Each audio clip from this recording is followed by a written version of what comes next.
Hey everyone, it's Patty with Get Personal with Patty. And Get Personal with Patty is a YouTube channel as well as a lifestyle talk show on my local cable television. So I like to talk about budgeting, planning, stickers as you can see, the Budget Mom. I use the Budget Mom workbook as well as the box set.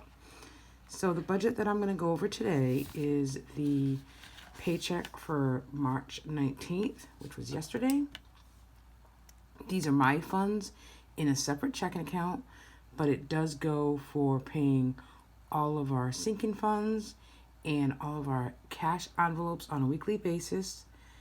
And then we do have joint money from my husband's paycheck and $100 from my paycheck weekly that gets paid in a just household account that just pays our fixed bills. So let's just go through this. So this is a paycheck bill tracker. So I put in my rollover cushion, which is a small amount weekly that just sits in my checking account. If I need it, it is there, but I try not to use it. So actually last week, I did actually use some of it. So I originally had a rollover cushion of $270 and I used 70. So I used 100, like 90 really. So that's okay. That's what it's there for. I have to use it, and I used it, and then I just made it up a little bit. I do think leaving $200 in a cushion is really enough for me. So anything over that amount, I'm going to probably put in extra sinking funds for the month, because I don't really think I need to build up the cushion to, $500 or $600. I think $200, it seems like it's a good amount. So that's 180 that was rolled over. My checking account balance was $299. My check this week with some overtime was $411, and then I got an extra $100 income check. So really, that's what made up that 280. So that was my beginning, my balance to begin with. So I had to order checks. So that was $61.13. Can you believe you have to pay $61.13 for checks? I know some of you are going to say I should just pay everything online, but occasionally I do write a check, and I just didn't want to be out of checks when I occasionally use a check. So, okay, I bit the bullet, but I had some overtime. That's why I waited till this paycheck.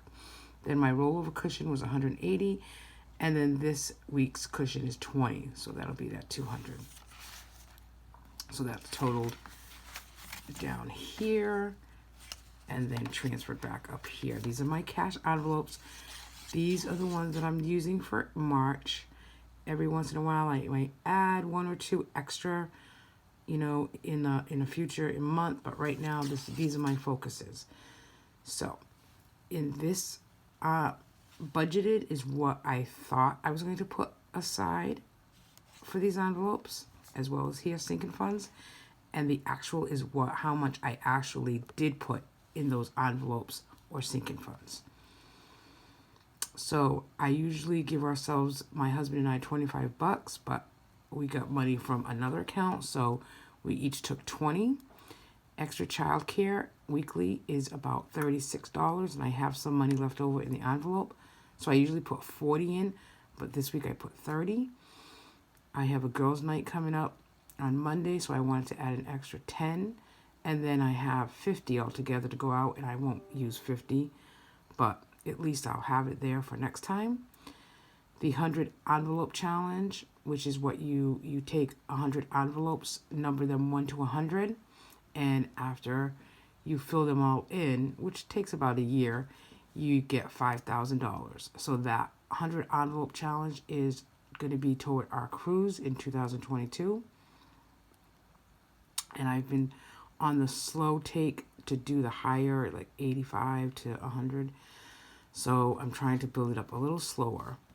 I was going to do $8 and $6, but then I realized the $6 was taken. So I only did, actually this is only 8. So I only did $8. And that's okay. Oh, so see, I put this in the wrong thing. So I'm glad I'm doing this with you. So New York, we're going to New York at the end of May, and I budgeted 15, and I did put $15 in New York. And that's the good thing with New York as a sinking fund, because I already have $50 in that trip, and that's just gas alone. No, I mean not $50, but I'm saying my envelope for New York would just be gas alone, never mind spending money. And if you start slowly, then it adds up. $5, $10 a week or every paycheck, it does add up. So I choose a word of the month. And for March, it was PADDY for St. Patrick's Day. So I did D and Y because next week's paycheck, the 26th, I would actually roll over into April. I usually do that.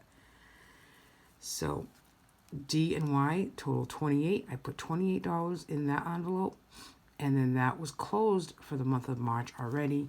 And it was $50 that I managed to save using a word challenge for the month. So now I have to think of a good word for April.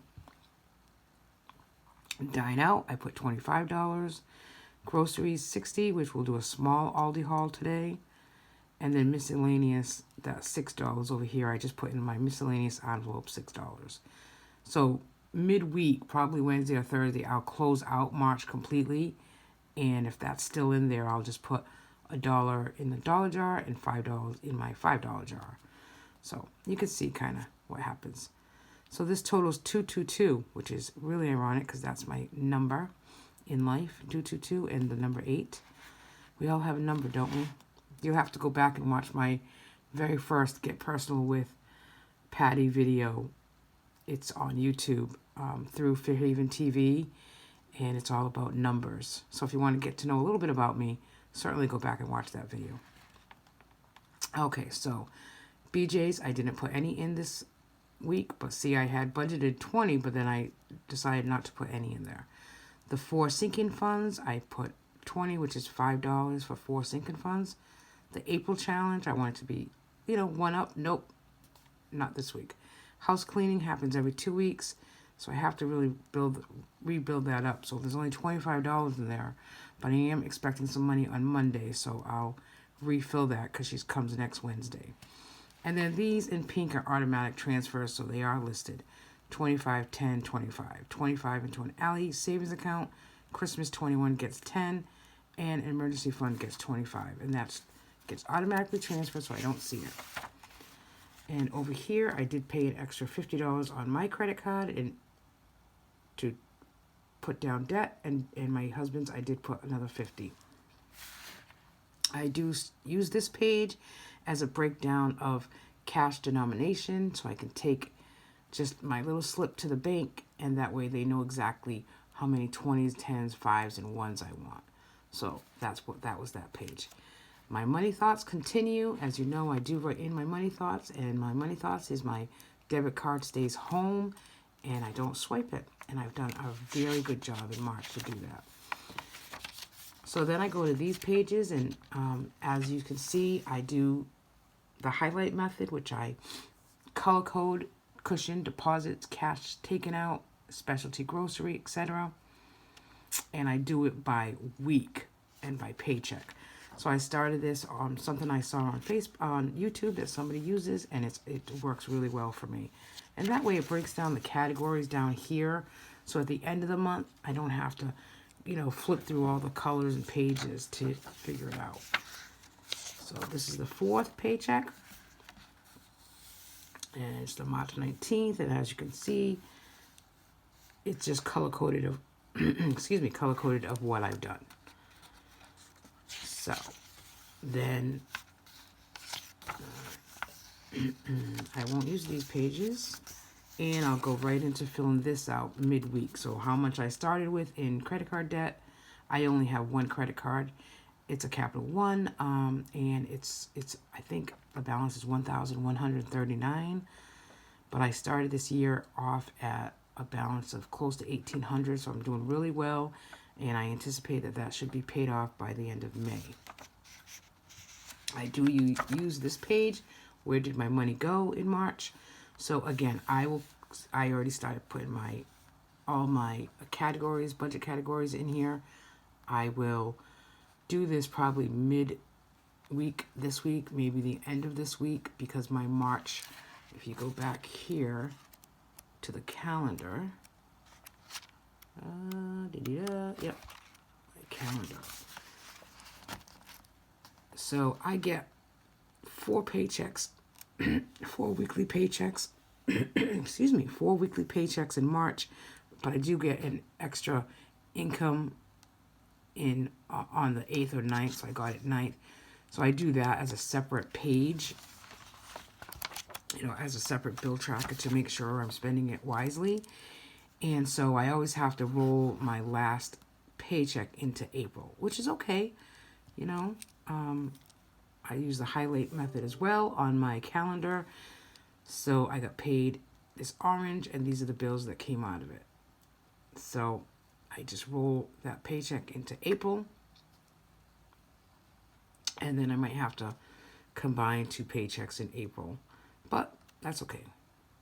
I really love using the budget mom method. It's really saved my family quite a bit of money, and saved it as far as not spend it, and paid off debt. And that's really my goal this year, is to pay off debt. So we did get some stimulus money this week, and I won't go over what we spent it on, because I think I read something on the Budget Mom this week that, what you spend your stimulus money on is really nobody's business. So I won't do a video on it, but I will say I'm grateful for it. We were able to pay off a $1,500 debt, so I feel really good about that. And we were able to save a little bit and donate a little bit, and that's what I am all about, and is really being intentional with my money. So I hope you all have a good weekend, and I hope that you, if nothing else, are intentional with your money. It's a mindset as well as a habit. Thank you, and have a good day. Thanks for watching, and please give me a thumbs up and subscribe.